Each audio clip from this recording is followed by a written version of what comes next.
Hello friends, आज हम देखेंगे कि कंघी से पटवारी द्वारा खेत का क्षेत्रफल कैसे निकाला जाता है। ये हमें पटवारी की कंघी दिखाई दे रही है। इसमें वायर या धागे बंधे होते हैं। दो वायर के बीच का जो आयताकार क्षेत्रफल होता है उसे खाना कहते हैं। इस कंघी के एक तरफ स्केल बना होता है जो 0 से लेकर 150 तक हमें दिखाई दे रहा है। यहाँ पर हम 0 से लेकर 1.50 यानी कि 1.5 हेक्टेयर तक का खेत हम नाप सकते हैं। मान लीजिए ये एक खेत है जो कि दो धागों के बीच में आ रहा है, यानी कि एक खाने के बीच में आ रहा है। इसकी कुल लंबाई ए से लेकर बी तक है, तो हम बगल वाली स्केल में ए से लेकर बी तक का क्षेत्रफल नाप लेंगे। बगल वाले स्केल में नापने पर यह क्षेत्रफल 0.29 हेक्टेयर आ रहा है, तो इसका कुल क्षेत्रफल हो जाएगा 0.29 हेक्टेयर। अब हम इस दूसरे खेत को ले लेते हैं जो कि दो खानों के बीच में आ रहा है।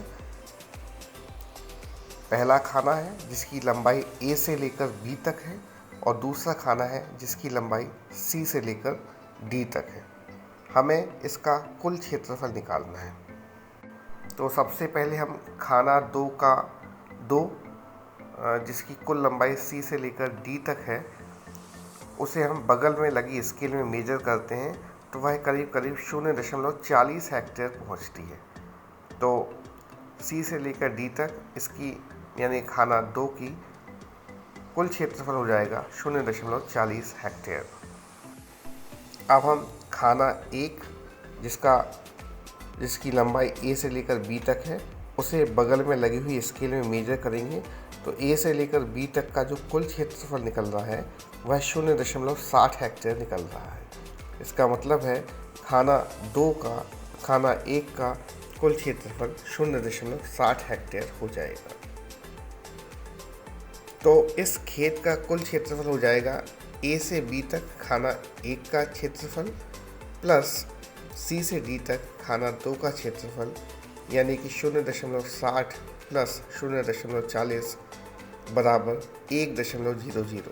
तो इस खेत का कुल क्षेत्रफल 1 हेक्टेयर हो जाएगा। ये हम एक और खेत ले लेते हैं जो कि आयताकार आकार में नहीं है। इसकी एक भुजा कुछ तिरछी या टेढ़ी सी है। इस स्थिति में हम टेढ़ी भुजा का मध्य बिंदु ले लेंगे और वहाँ से क्षेत्रफल नापेंगे। तो बिंदु ए तो हम सीधे ले सकते हैं। बिंदु बी के लिए हमने जो टेढ़ी भुजा है उसका मध्य बिंदु लिया और वहाँ से बिंदु बी ज्ञात किया। अब ए से लेकर बी तक का जो कुल क्षेत्रफल है वह हम बगल में लगी हुई स्केल से नाप लेंगे। जो क्षेत्रफल आएगा वही इस खेत का कुल क्षेत्रफल होगा। यह हम एक दूसरा खेत मान लेते हैं जिसमें कि 2 खाने के अंतर्गत ये खेत आ रहा है। पहले खाने का क्षेत्रफल नापने के लिए हम इसके दोनों तरफ के मध्य बिंदु ले लेंगे और वहाँ से हमें 2 पॉइंट ए और बी मिलेंगे और फिर हम ए और बी इनके बीच का क्षेत्रफल बगल में लगी स्केल से नाप लेंगे। इसी प्रकार दूसरे खाने के लिए भी हम मध्य बिंदु से सी और डी ले लेंगे और सी और डी का क्षेत्रफल हम बगल में लगी स्केल से नाप लेंगे। तो इसका कुल क्षेत्रफल हो जाएगा ए से लेकर बी तक का क्षेत्रफल धन सी से लेकर डी तक का क्षेत्रफल। ये एक और खेत है जिसका कुछ अजीब सा आकार है। अब हमें इसका क्षेत्रफल ज्ञात करना है। क्षेत्रफल ज्ञात करने के लिए सर्वप्रथम हम इसके ऊपर कंघी रखेंगे। कंघी कैसे भी रखी जा सकती है, चाहे तो हॉरिजॉन्टल या वर्टिकल, यानी कि क्षैतिज या ऊर्ध्वाधर। हम सबसे पहले इस पर कंघी रखेंगे। कंघी रखने पर हम देखते हैं कि यह खेत कुल 8 खानों में आ रहा है। खाना नंबर 2 से लेकर खाना नंबर 7 तक का क्षेत्रफल निकालने के लिए हम इनके मध्य बिंदु ले लेंगे और उन मध्य बिंदुओं से हम बगल में लगी स्केल के द्वारा इनका क्षेत्रफल निकाल लेंगे तथा उन्हें आपस में जोड़ देंगे। खाना नंबर 1 में जो खेत है उसने पूरे खाने को कवर नहीं किया है, केवल खाने के 1/4 हिस्से को ही कवर किया है। इसीलिए हम उसका क्षेत्रफल लेते समय, मतलब ए से लेकर बी तक का क्षेत्रफल लेते समय, हम जो भी क्षेत्रफल आएगा उसमें 1/4 का गुणा कर देंगे, जो कि टोटल क्षेत्रफल नहीं लिया गया है। इसी प्रकार खाना क्रमांक 8 जो कि ओ से लेकर पी तक है, उसने भी पूरे के पूरे खाने को कवर नहीं किया है, उसके छोटे से हिस्से को ही कवर किया है। इसीलिए हम ओ से लेकर पी तक का क्षेत्रफल लेंगे और उसमें 1/8 या जो भी क्षेत्र उसने कवर किया है या ढका है उसे हम ले लेंगे और उसका गुणा कर देंगे। इस प्रकार इस खेत का कुल क्षेत्रफल हम ज्ञात कर लेंगे।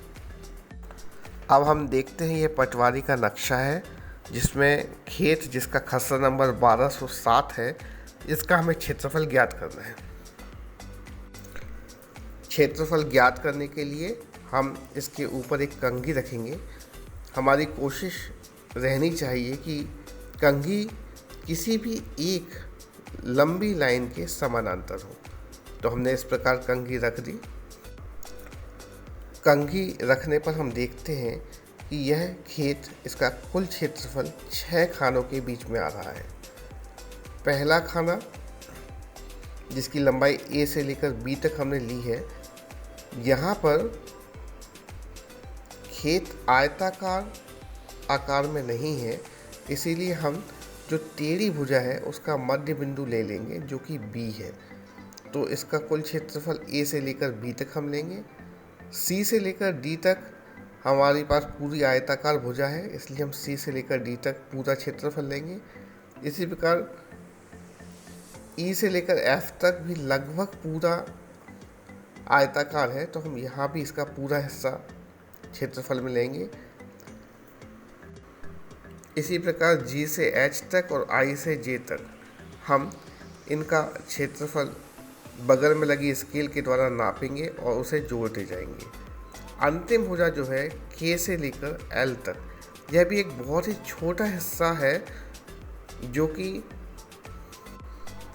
पूरे आयत को नहीं ढक रहा है, करीब उसके 1/3 हिस्से को ही ढक रहा है। इसीलिए हम के से लेकर एल तक का क्षेत्रफल लेंगे और उसमें 1/3 का गुणा कर देंगे। इन सब को जोड़ने से हमें इसका कुल क्षेत्रफल मिल जाएगा। किसी की खाने की लंबाई नापने के लिए हम सामान्यतः प्रकार का इस्तेमाल करते हैं। प्रकार से हम उस भुजा की लंबाई नापते हैं और फिर उसी प्रकार के द्वारा हम बगल में लगी हुई स्केल से उसका कुल क्षेत्रफल नाप लेते हैं। अगर वीडियो में आपको कुछ समझ में ना आया हो या किसी प्रकार की कोई परेशानी हो तो आप इस वेबसाइट pawanshrivastava.com पर संपर्क कर सकते हैं। साथ ही यदि आप कंघी, गुनिया, प्रकार, डायगोनल स्केल आदि खरीदना चाहते हैं तो इस वेबसाइट पर यह बहुत ही कम कीमत पर उपलब्ध है। धन्यवाद।